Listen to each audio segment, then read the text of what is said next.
Okay, तो student अब हम एक और सवाल करने जा रहे हैं ऑफ कॉस्ट प्रोडक्शन रिपोर्ट। और इसमें नॉर्मल लॉस शामिल है। अब नॉर्मल लॉस के बारे में पता नहीं, अब हम सवाल को रीड करेंगे तो फिर पता चलेगा। तो रीड करते हैं।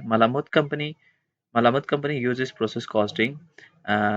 All material are added at the beginning of the process. The product is inspected when it is 80% converted, and the spoilage is identified only at that point. Normal spoilage is expected to be 5% of good output. Okay जी। तो इसमें ये कहा जा रहा है, मलामुत company क्या कर रही है, फ्रॉम द बिगिनिंग ही अपने मटेरियल इन्वेस्ट कर रहे हैं।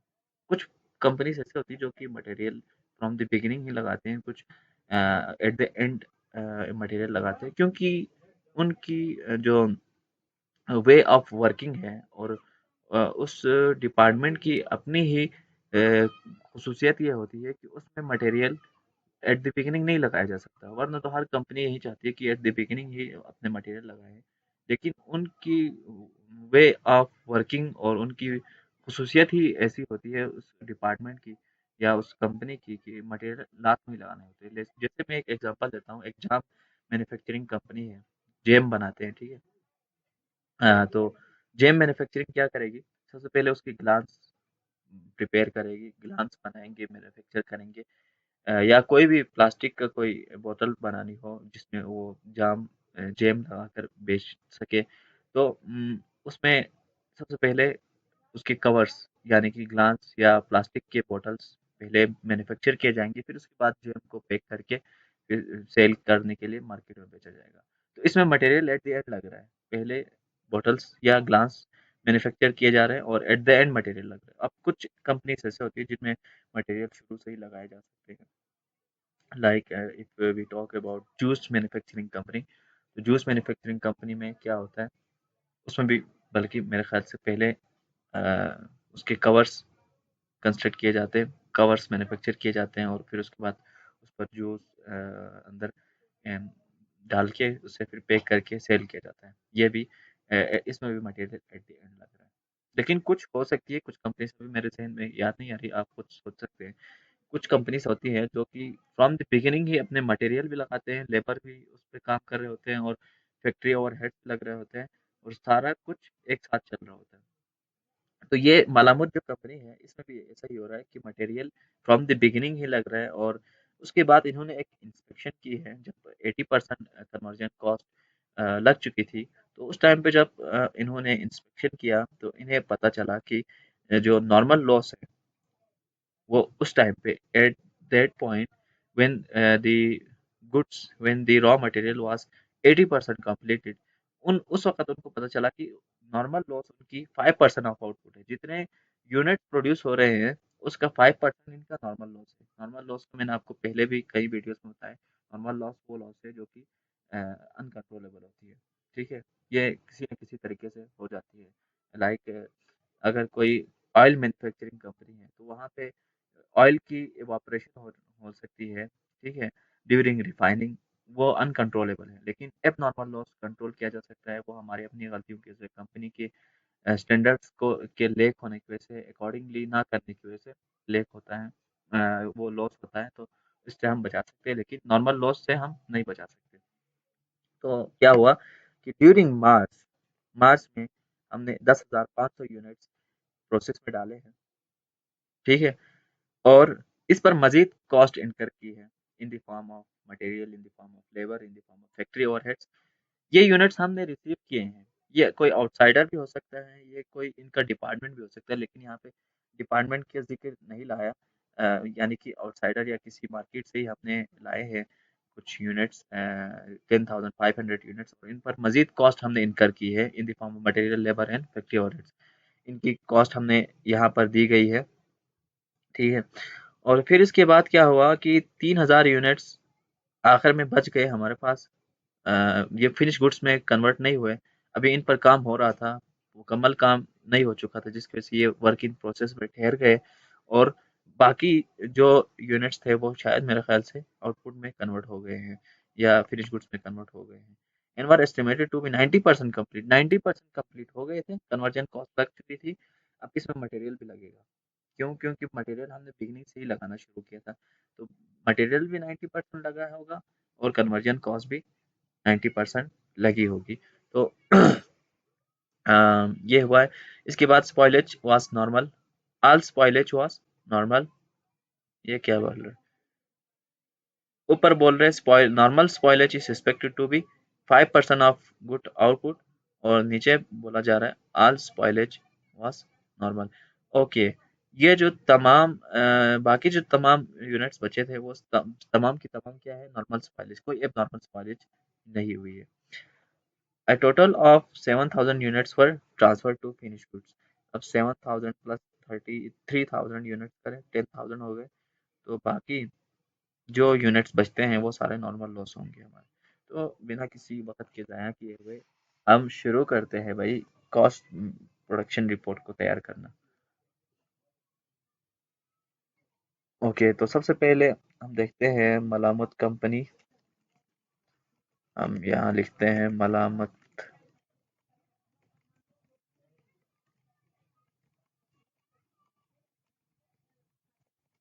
मलामत कंपनी, और इसका हम बनाने जा रहे हैं कॉस्ट प्रोडक्शन रिपोर्ट। और ये कौन से पीरियड के लिए हैं, for the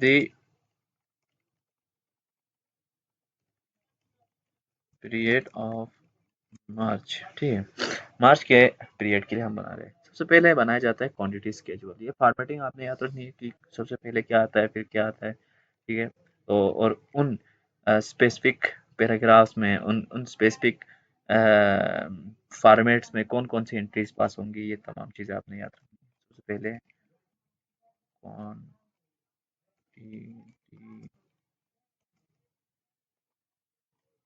schedule, quantity schedule,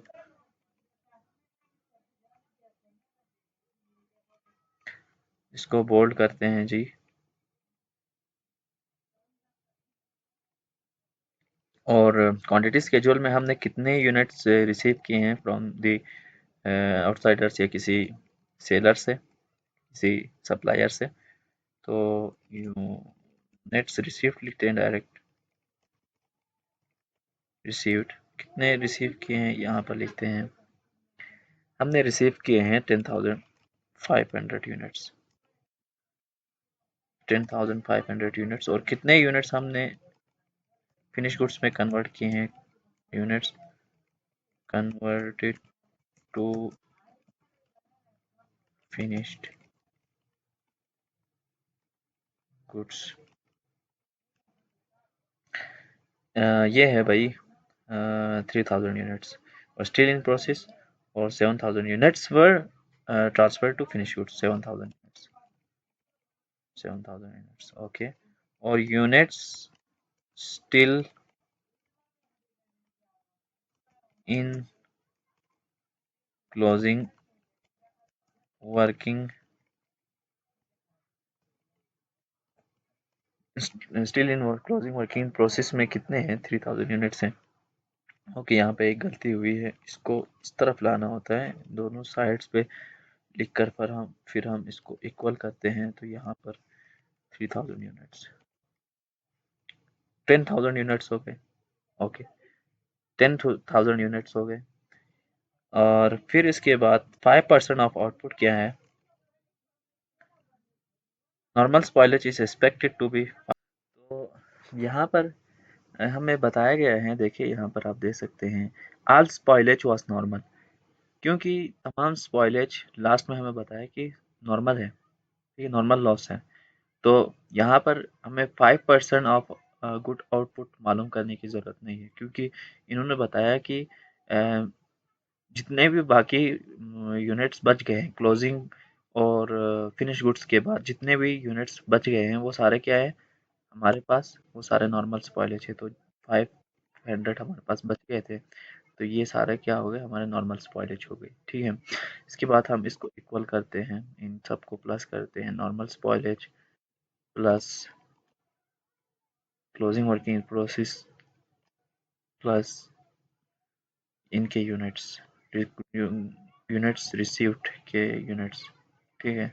सबको अगर हम प्लस करें तो हमारे पास आता है 10,500, और ये दोनों साइड्स हमारे पास क्या हो गई, इक्वल हो गई। ठीक है जी, ये दोनों साइड्स इक्वल हो गई और हमारे पास क्वांटिटी स्केड्यूल तैयार हो गया। अब दूसरे, हम इसको थोड़ा सा छोटा करते हैं, ठीक है, और तमाम को यहाँ लाते हैं ताकि मान लिया जगह बच सके आगे के लिए। ठीक है जी, तो ये हो चुका है यहाँ तक। और यहाँ पे हम अब अ, जो पैराग्राफ यहाँ पे बनाने जा रहे हैं वो है कॉस्ट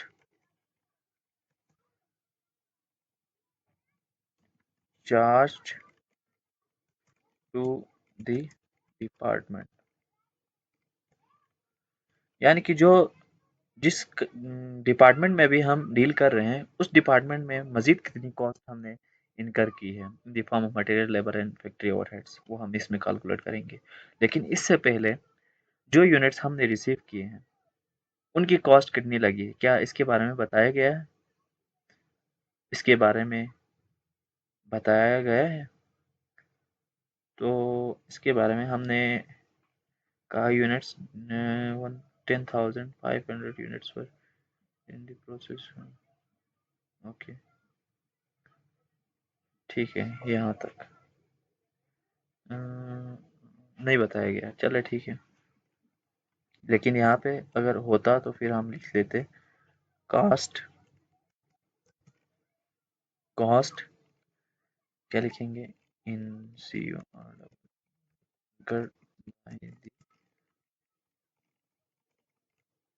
प्रीवियस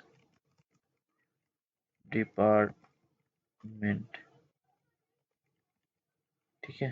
प्रीवियस डिपार्टमेंट हमारे पास है नहीं, इसकी कोई चार्ज, कोई किसी किस्म की चार्ज या कॉस्ट इनकर नहीं होगी। अब जो कॉस्ट हमने इसी डिपार्टमेंट में, हमने अपने डिपार्टमेंट में जो कॉस्ट इनकर की है वो यहाँ पर ऐड करेंगे। क्या क्या है, सबसे पहले मटेरियल है, शुरू से ही लगता जा रहा है मटेरियल, ठीक है, मटेरियल है, स्पेलिंग मिस्टेक हो गया, मटेरियल। और इसके अलावा लेबर है, इसके अलावा फैक्ट्री ओवरहेड्स लगा है, फैक्ट्री ओवरहेड्स को एफ ओ एच लिखता हूँ, ठीक है। ओके, तो मटेरियल कितनी लगी है यहाँ पर, चले एक और काम भी करते हैं। यहाँ पर इसको थोड़ा सा नीचे लाते हैं,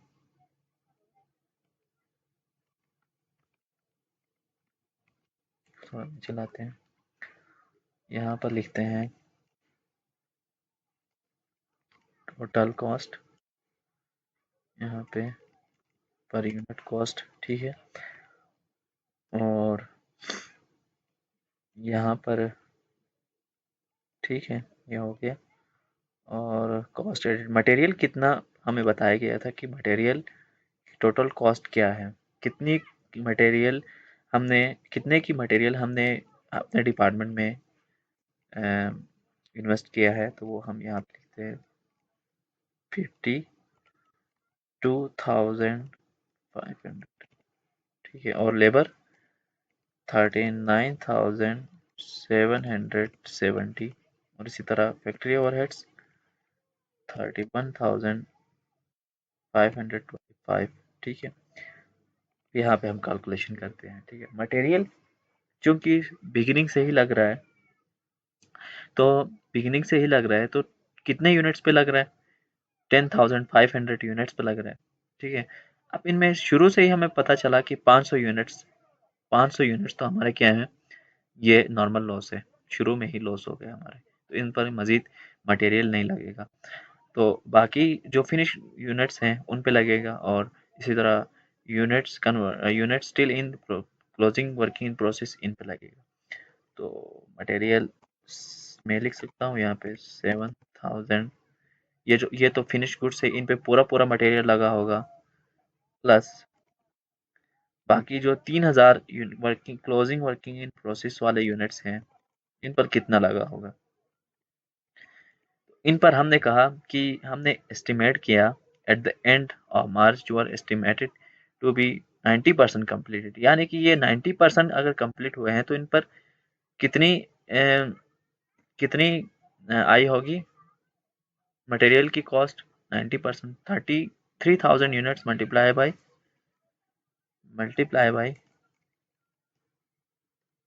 90%। ओके, सो अब हम यहाँ पे कैलकुलेट करते हैं इसको, is equal to 7,000 multiply by, नहीं मल्टीप्लाई नहीं, प्लस 3,000 मल्टीप्लाई बाय 90%, क्योंकि 90% ये कंप्लीट हुआ था तो 90% of closing working in process material in पर लगा है, 90% लगा है। बाकी 7,000 यूनिट्स तो फिनिश गुड्स में कन्वर्ट हो गए हैं, तो फिनिश गुड्स में 100% मटेरियल भी लगा है, 100% लेबर और 100% फैक्ट्री ओवरहेड्स भी लगे। तो 100% हमने मटेरियल लगा दिया तो ये 7,000 ही हो जाएगा। लेकिन 3,000 यूनिट्स पे सिर्फ 90% यूनिट्स 90% मटेरियल लगा है, तो हमने उसके अकॉर्डिंग ही कर ली। तो हमारे पास आता है 9,700। ठीक है, और यहाँ पे हम पर यूनिट कॉस्ट निकालेंगे। पर यूनिट कॉस्ट का फार्मूला क्या है? Per unit cost is equal to total cost divided by number of units. तो हमारे पास पर यूनिट कॉस्ट आ गई। इसको हम फिर इसके बाद लेबर्स पे भी यही सूरत हाल होगी। ठीक है, क्योंकि फ्रॉम द बिगिनिंग ही ऐसा हो रहा है, फ्रॉम द बिगिनिंग ही ऐसा होता जा रहा है। तो इस पे भी यही सूरत हाल होगी और इस पर भी यही सूरत हाल होगी और ये ये नीचे तक यहीं सेम आएगा। ठीक है ना? तो अगर इसको हम फर्दर इनके लिए भी अप्लाई करें तो इनकी पर यूनिट कॉस्ट हमारे पास यहाँ आ जाएगी। ठीक है, तो पर यूनिट कॉस्ट यहाँ पे हमें मिल गई है। ठीक है जी, तो ये हमने कॉस्ट इनकर की है in the department in which we are dealing. जिस डिपार्टमेंट की हम कॉस्ट प्रोडक्शन मालूम कर रहे हैं उस डिपार्टमेंट ने इतनी कॉस्ट फ्रॉम मटेरियल, ठीक है, फ्रॉम मटेरियल इतनी कॉस्ट इनकर की है, इतनी कॉस्ट। ठीक है, मटेरियल लेबर और फैक्ट्री ओवरहेड्स के मद पर। फिर यहाँ अब हम इन कैलकुलेशन करते हैं। प्लस प्लस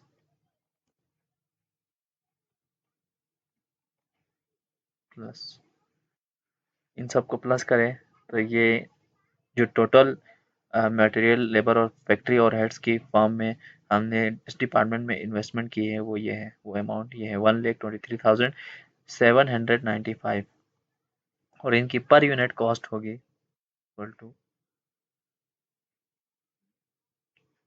इक्वल टू ये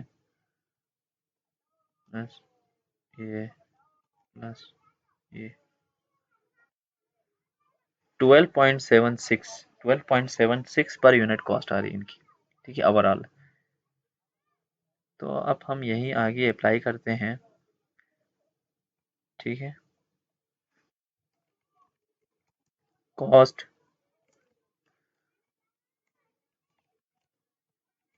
अकाउंटेड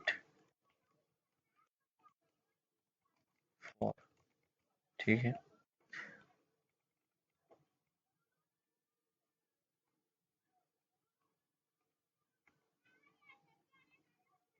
कॉस्ट अकाउंटेड फॉर अब हम मालूम करते हैं।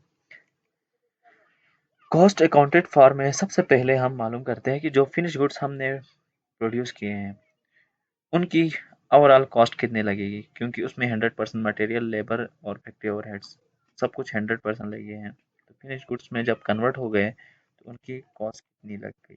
Cost of finished goods transfer, जो ट्रांसफर किए गए आगे, और यूनिट्स कितने थे यहाँ पर पहले लिखते हैं। यहाँ पर पहले लिखते हैं यूनिट्स कितने थे। यूनिट्स कितने हैं हमारे पास जो फिनिश गुड्स में ट्रांसफर हो चुके हैं? 7,000 है, 7,000 है। और उनकी पर यूनिट कॉस्ट कितनी लगी है? Per unit cost multiply by 12.76 है। ठीक है जी, 76 है। इसमें मेरे ख्याल से एक चीज़ मिसिंग है, वो ये कि यहाँ पर हमने जो यूनिट्स रिसीव किए हैं इनकी कोई कॉस्ट लगी होगी, तो वो कॉस्ट हमें यहाँ पर मेंशन नहीं किया गया।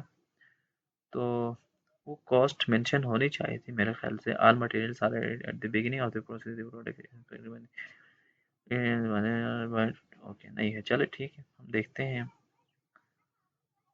तो यहाँ पे इनकी ओवरऑल कॉस्ट आएगी, total cost of finish goods transferred की इक्वल टू 7,000 मल्टीप्लाई बाई 20 करें, हमारे पास ये आ रहा है। टोटल कितने कितने के गुड्स फिनिश्ड हुए हैं, कितनी कॉस्ट की गुड्स फिनिश्ड हो गई है? 89,336। ओके, इसके अलावा हमारे पास क्या क्लोजिंग वर्किंग इन प्रोसेस में यूनिट्स है? तो जी बिल्कुल है। कितने हैं वो देखते हैं। क्लोजिंग WIP करते हैं, WIP, ठीक है। कितने हैं क्लोजिंग वर्किंग इन प्रोसेस में? 3,000 यूनिट्स हैं, 3,000 यूनिट्स हैं। और उनके बारे में क्या बताया गया कि मटेरियल 90% लगा है, लेबर भी 90% लगा है, और फैक्ट्री ओवरहेड्स भी 90% लगा है। ठीक है, ये ऊपर जो बात की जा रही है कि the product is inspected when it is 80% converted, ये आपको कंफ्यूज करने के लिए दिया गया। 80% कंप्लीटेड, ज़्यादातर स्टूडेंट्स क्या करते हैं, फिर ये भी अज्यूम करते हैं कि उस पर कन्वर्जन कॉस्ट भी 80% लगी होगी, जबकि कन्वर्जन कॉस्ट हमें यहाँ पर बताए गए हैं, कन्वर्जन कॉस्ट और मटेरियल। ठीक है, क्योंकि ये 90% कंप्लीट है, तो 90% पे 90% मटेरियल भी लगा होगा, 90% लेबर भी लगा होगा, 90% फैक्ट्री और हेड्स भी लगा होगा। ठीक है, ये इंस्पेक्शन की परसेंटेज बता रहे हैं कि इतने परसेंट पे इन्होंने इंस्पेक्शन किए हैं। क्लोजिंग मार्केट प्रोसेस 3,000 यूनिट्स थे, तो मल्टीप्लाई बाय क्या करेंगे, मल्टीप्लाई बाय, नहीं सॉरी, इसमें हमारी मटेरियल अलग लगी है,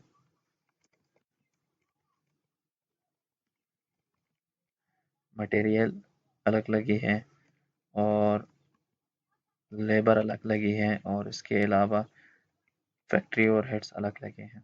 ठीक है, यूनिट्स कितने हैं? 3,000 यूनिट्स। और कितनी परसेंट इन्होंने इनकर किए मटेरियल? मल्टीप्लाई बाय 90%, 90% इनकर किए। तो ये अगर हम इसको इक्वल टू करें, 3,000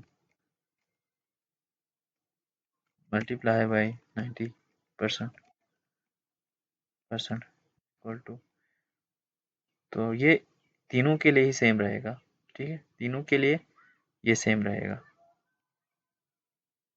हम इसको नीचे तक लाते हैं और इसे भी नीचे तक लाते हैं, और यहाँ पे पर यूनिट कॉस्ट अब क्या है, पर यूनिट कॉस्ट इनकी क्या लग रही है, तो वो यहाँ पे हम मालूम करते हैं। देखिए, इज इक्वल टू क्या है, मटेरियल कॉस्ट कितनी लग रही है वर्किंग प्रोसेस पे? 27,000। ठीक है, तो 27,000 यूनिट्स पर मटेरियल कॉस्ट पूरी लग रही है। ठीक है, इक्विवेलेंट यूनिट्स निकाले हमने, और इनकी पर यूनिट कॉस्ट क्या आ रही थी, ये आ रही है। ठीक है, तो इस पर मल्टीप्लाई करते हैं, per unit cost of material ये इक्वल टू ये आया। इसी तरह equal to 20 units multiply by 20 unit per cost of labour, ये अमाउंट आई। और इसी तरह इसमें 20 number of units multiply by per unit cost of factory overheads is equal to ये आया। हम प्लस करके देखते हैं कि हमारी ये अमाउंट और ये जो कैलकुलेशन की है हमने, ये इक्वल होनी चाहिए। तो यहाँ पे हम करते हैं इक्वल टू पहले यहाँ पे कैलकुलेशन करते हैं, इसको equal to this plus this plus this equal to ये आया, और इस पर हम इक्वल टू करते हैं इस अमाउंट को और इस अमाउंट को। तो ये एग्जैक्टली एक्यूरेट आंसर हमारे पास आ चुका है। ये देखिए, ये अमाउंट और ये वाली अमाउंट दोनों इक्वल हो चुके हैं। इसका मतलब हमने कैलकुलेशन बिल्कुल एक्यूरेट की है। ठीक है, तो इस तरह से आपने वर्किंग करनी है। ठीक है, सबसे पहले क्वांटिटी स्केजुअल्स, कितने यूनिट्स रिसीव किए, फिर कितने फिनिश गुड्स में कन्वर्ट हुए, कितने वर्किंग इन प्रोसेस में रहे, और फिर उसके बाद नॉर्मल स्पॉइलेज कितनी रही। नॉर्मल स्पॉइलेज के बारे में पहले इन्होंने हमें बताया था कि ये 5% ऑफ गुड्स आउटपुट है, लेकिन बाद में फिर उन्होंने क्लियर कर दिया कि पूरा का पूरा ही जितने भी यूनिट्स बचेंगे क्लोजिंग फिनिश गुड्स के बाद, वो सारे नॉर्मल होंगे। तो हमने 500 ही किया, वरना 350 यूनिट्स आ रहे थे। ठीक है, तो इसके बाद फिर हमने यहाँ पे इसको हमें बोल्ड करना चाहिए था,